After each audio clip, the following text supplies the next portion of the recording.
Les socios, cette semaine, pas de 5 grands championnats européens, mais il y avait du foot en sélection. Il s'en est passé des trucs. Avec un clash entre Toni Kroos et Aubameyang, Neymar qui s'improvise prof de français et une grosse tempête aux Pays-Bas.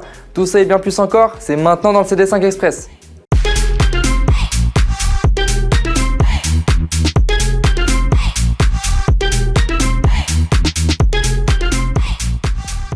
Purée de pommes de terre les amis, c'est bon, on a enfin retrouvé une équipe de France qui joue au foot et on n'avait pas vu ça depuis 2018. Alors déjà on a enfin pris notre revanche par rapport à 2016 et puis franchement c'est rassurant de voir nos bleus comme ça parce qu'au vu des derniers matchs qu'ils nous avaient proposés, ça commence à nous faire peur. Et cette victoire face au Portugal aura logiquement fait réagir sur les réseaux. Bon, je sors du match de l'équipe de France, le sourire aux lèvres, pour une fois. Qu'est-ce que ça fait du bien, enfin, on a une équipe de France réjouissante, une équipe de France ambitieuse, une équipe de France qui va vers l'avant, qui a la maîtrise, qui a le ballon.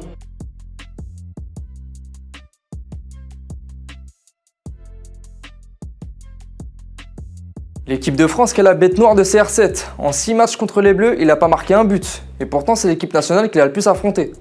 Gros clash cette semaine entre Toni Kroos et Pierre-Emerick Aubameyang. Depuis mai, tous les 15 jours, Toni Kroos anime un podcast avec son frère Félix, qui joue à l'Union Berlin. Ouais, Toni Kroos a un frère, première info. Et lors du dernier épisode, le joueur du Real Madrid s'est montré très dur envers les célébrations de certains joueurs, notamment celles d'Antoine Griezmann et Aubameyang. Il a jugé que les célébrations d'Aubameyang avec un masque de Spider-Man ou encore Antoine Griezmann qui reprend des danses Fortnite n'étaient pas un bon modèle pour les jeunes joueurs. Et Aubameyang n'aura pas manqué de répondre à cette attaque sur Twitter, en demandant à Toni Kroos s'il avait des enfants, étant donné qu'il avait fait ses nombreuses célébrations pour son fils et qu'il le referait pour rendre joyeux les plus jeunes. Et juste après, Toni Kroos a répondu à ce tweet en disant qu'il avait 3 enfants. Le Gabonais lui répondit en lui disant « Félicitations » de la part de Batman et Robin, en référence à la célébration qu'il avait faite avec l'Allemand Marco Reus, à l'époque avec Dortmund. Et juste après, c'est au tour de l'Allemand Mesut Özil d'apporter son soutien à son coéquipier d'Arsenal en tweetant sa célébration préférée, celle avec le masque de Black Panther. Il faut dire que le joueur gabonais est un gros fan de masques, déjà à l'époque avec Saint-Etienne.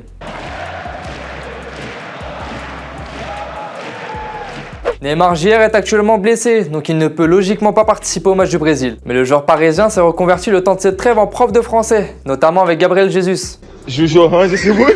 Jojo Hans, s'il te plaît. Aqui. Oui, ici. Merci, mon ami. Franchement, c'est pas mal, Surtout qu'on sait que depuis 5 ans au PSG, Di Maria, il parle toujours pas un mot de français. Les amis, actuellement à Liverpool, c'est pas la folie. Petit point blessure, Van Dijk les croisés, Fabinho les ischios, Joe Gomez le genou, et on l'a appris hier, Robertson les ischios aussi. Et pour ne pas arranger les choses, Mohamed Salah a été testé positif au Covid vendredi dernier, 4 jours après avoir participé au mariage de son frère en Égypte.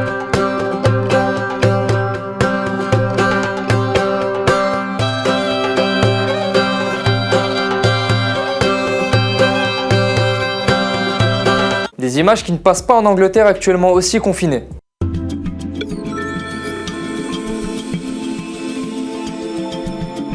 Mesdames et messieurs, bonjour et bienvenue dans la météo. Il fera demain 13 degrés à Tourcoing et... Ah, attendez.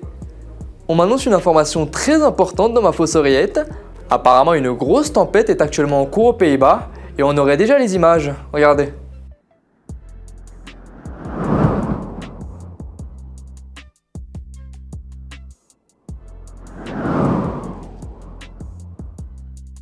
Alors c'était lors du match nul entre les Pays-Bas et l'Espagne mercredi dernier, mais rassurez-vous, Memphis est allé juste après saluer Wijnaldum. En espérant que le Barça ne lui fasse pas le même vent. Mercredi dernier se jouait le match entre la Croatie et la Turquie qui s'est soldé sur un match nul 3-3, et pendant la rencontre il s'est passé un truc un peu particulier. En effet, le capitaine de l'équipe croate, Domagoj Vida, a appris à la mi-temps du match qu'il était positif au Covid.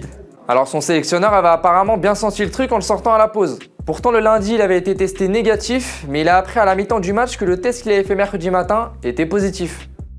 Et on finit avec des adieux. Javier Mascherano, l'ancien joueur du FC Barcelone, a annoncé hier prendre sa retraite. À 36 ans, après 387 matchs, 6 clubs et 12 ans en Europe, le joueur argentin a annoncé prendre sa retraite. Merci à tous d'avoir regardé ce 5e numéro du CD5 Express, j'espère qu'il vous aura plu. On se retrouve la semaine prochaine, mais en attendant, vous n'oubliez pas de liker et de commenter la vidéo et de vous abonner à la chaîne du Club des 5. Ciao!